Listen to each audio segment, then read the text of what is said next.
Hi guys, this is Mrs. Polson. My Screencast-O-Matic recording program is not working, so I'm just going to go the old school way and record it with my phone. But I wanted to provide you guys with some more experiment practice identifying the variables and the experimental and control groups. Some of you needed that a little bit extra practice. So as you watch the video, you're going to pause at certain times and answer in your own head, or you can write out the answers. And then I'm going to share what the answers actually are. So you'll be pausing and playing and pausing and playing.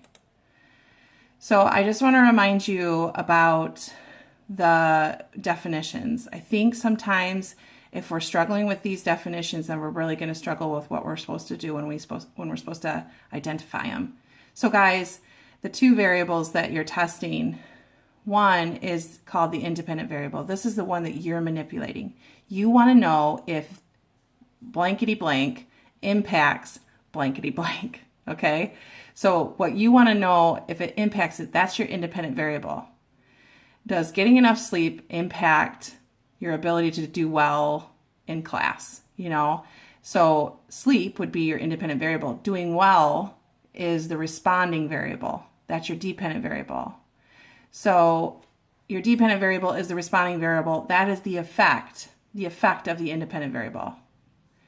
Controlled variables, guys, when you set up your controlled experiment, you need to make sure everything is exactly the same.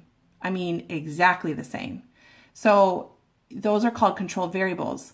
They're the sneaky variables that come in and could mess up your experiment. So everything has to be the same between your control group and your experimental group. Experimental group is the test group that actually has your independent variable. And your control group is your test group that does not have the independent variable. This is an important comparison group. So it gives you your standard. It gives you a comparison to see if the experimental group with the independent variable has any impact on that dependent variable. Okay, so for this one, there's 3 different scenarios, you guys. Go ahead and read them, okay? And then pause, write down what you think the independent variable is and the dependent variable. Remember, the independent is what is being manipulated. The dependent is what is responding to that manipulated variable. Okay, so go ahead and pause now. Okay, so Mary wants to find out whether plants produce more leaves when grown in red, blue, or green light. The independent variable in this case is the light color. And your dependent variable is dependent on the light color, and that is how many leaves the plants are actually producing. Number 14, Tom wonders whether the speed of his model train affects the amount of time it takes the train to stop. So the independent variable is the speed of the model train. And then what depends on that is the amount of time it takes the train to stop. So that's the dependent variable. Christine is studying the pressure in a closed container at different temperatures. Christina is controlling the temperature. She's adjusting it and manipulating it, and she wants to see if the pressure changes as a result. So the independent variable in this case is the temperature, and then the dependent variable is the resulting pressure from the change in temperature. Okay, go ahead and read the 3 scenarios, and then pause and come up with your independent and dependent variable, and then pause the video.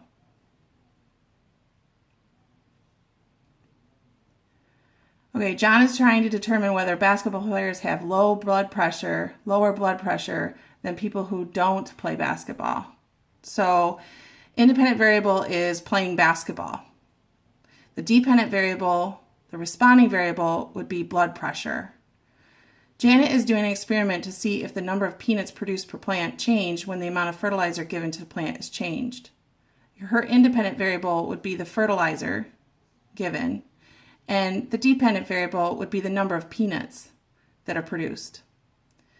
Teresa wants to see if different brands of yeast make her loaves of bread rise to different heights.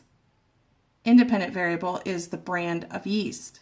She's controlling that and adjusting that, manipulating that.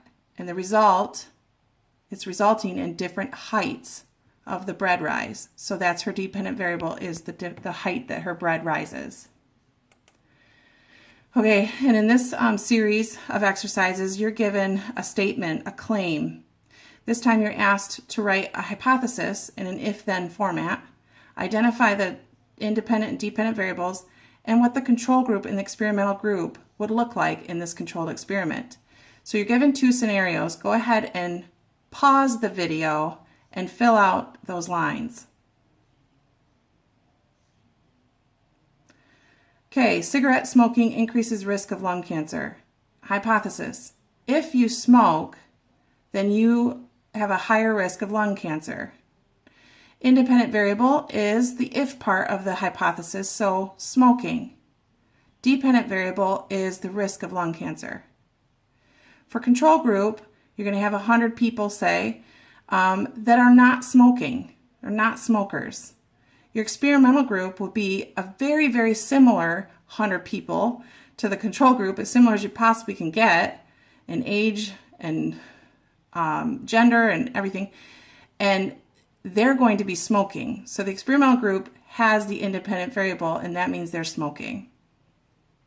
And then, of course, both the experimental and the control group would be looked at and determined how many develop lung cancer from each group. Okay.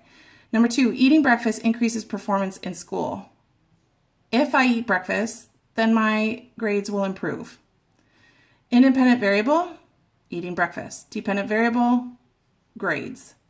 Your control group would be 100 people not eating breakfast. Experimental group, 100 people eating breakfast. And both the control and the experimental group, you're going to measure your dependent variable, which is grades. Hummingbirds are attracted to color red. Pause the video and fill out the lines. If the color red is present in the environment, then hummingbirds will fly to it.